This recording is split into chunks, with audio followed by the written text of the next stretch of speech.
Last fall semester, that would be of 2012, I did my sabbatical in England.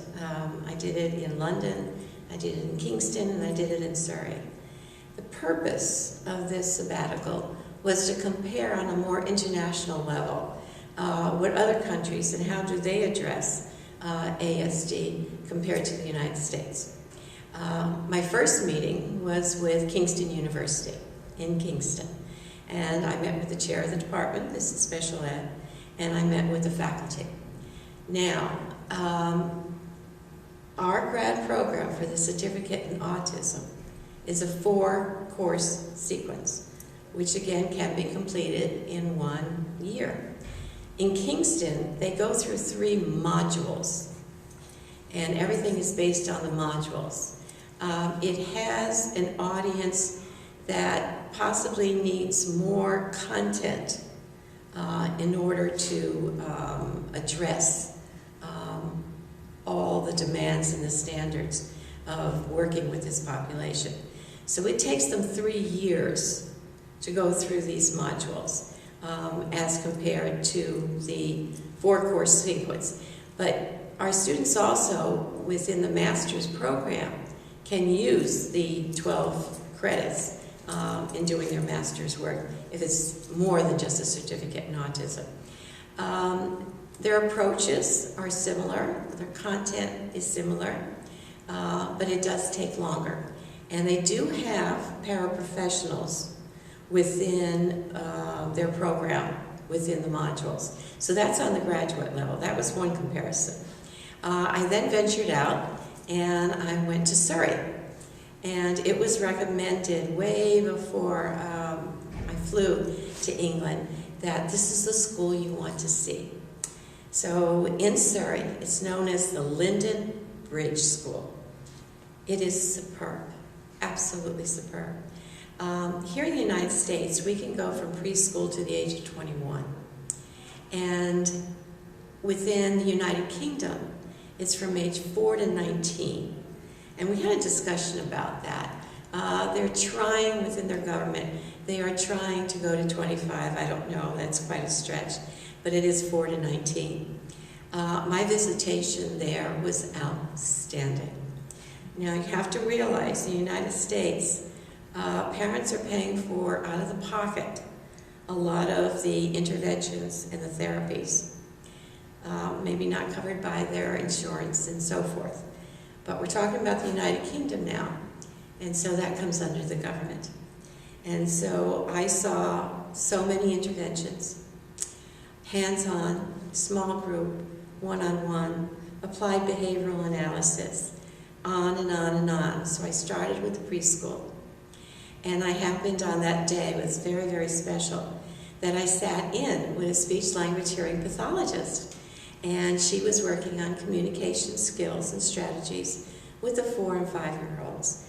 And so it paralleled what we do in the States, exactly what we do in the States. And I observed behaviors that I observed in the United States, okay? Right here with the young children. Wanting to leave, wanting to go home, nonverbal, pointing, using the PEC system, all of that was going on. Then you go to the what would we consider the elementary, probably grades 2 through 6. Wow. They have their content, they have their academic, but they have the pull-out services, some push-in services that we have. Now remember, this is a school only for autism spectrum disorder students. I have to make that clear. Totally supported by the United Kingdom. What I was amazed at was that these students are learning French. And I said, how are they doing this? Please show me this. I saw the lesson plans, and I met the teacher. And what they do is they will start with very concrete objects. So this is a desk, this is a pencil in French. When someone comes into the room, you will greet them in French. So it's individual words. The individual words, they're all concrete objects, and they all are visuals. So because they're visual learners, It's almost as if they have a videotape in their head. And if you ask Temple Grandin, she'll tell you, I have a videotape in my head. I'm a truly visual learner. So that's how they start. So this is an apple, and this is a glass of milk, and this is what I want for lunch. And then they build on the individual words, and they create sentences. From sentences, then we have a dialogue. Yes, it takes a while. And I just did very minimal French with them, and they responded, and they made eye contact with me. So now we have 2 languages going on. And I'm thinking, wow, just the English language by itself is challenging. And now we're introducing French because it's international. And remember, they're in Europe, all right. So now we go to the high school. That was amazing. Because in the United States, the situation throughout our nation and throughout the world is, okay, we have them in the schools until 21.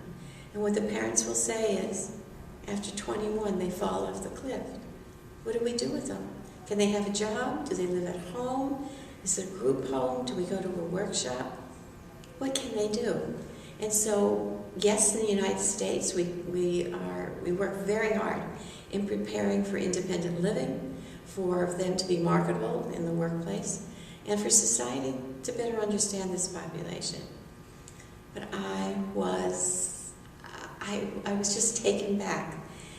I met them, and they greeted me. We had conversations. I saw their kitchen. I saw their dining room. And every Thursday, I lucked out, I was there on a Thursday, the entire staff and faculty have dinner together, and the high school students prepare the dinner.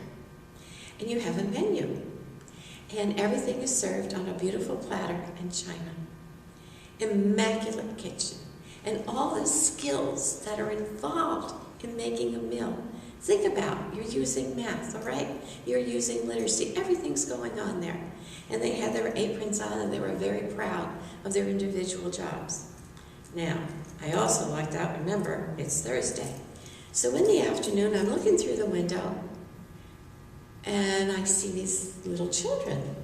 And they have these bright yellow vests on, and they're holding hands with their partner. And then I see the teacher and the aides. And I asked, what's going on? Oh, we have a partnership with an elementary school within walking distance. And once a month, on a Thursday, they come. And so it's integration with an elementary school and an ASD school.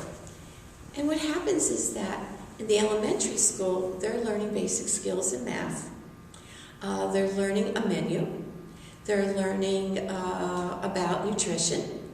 And so what happens, they come over, and there's a menu, they have their money.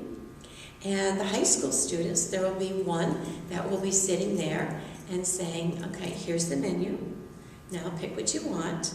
And now they have to figure out the cost, the little second graders, but also the high school have to know that if they gave them a certain amount of change, amount of money, what's the change back? All right, all those skills are being involved.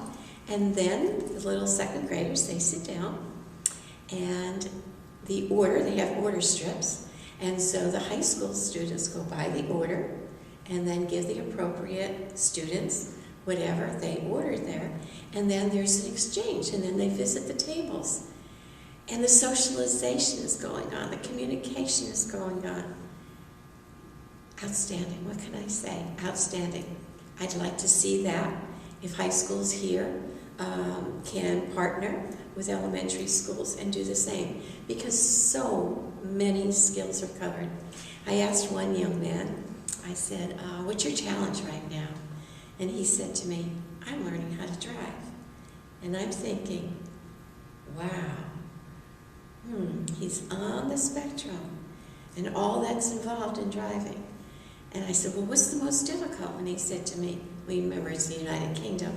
He said, going around those circles over and over and over. I go around those circles. It was such an enlightening day. Similarities, yes, many. Differences is that the government does pay for the services. The parents, and it's in the United States too, parents will move into districts where there are outstanding programs in regard to the special needs population.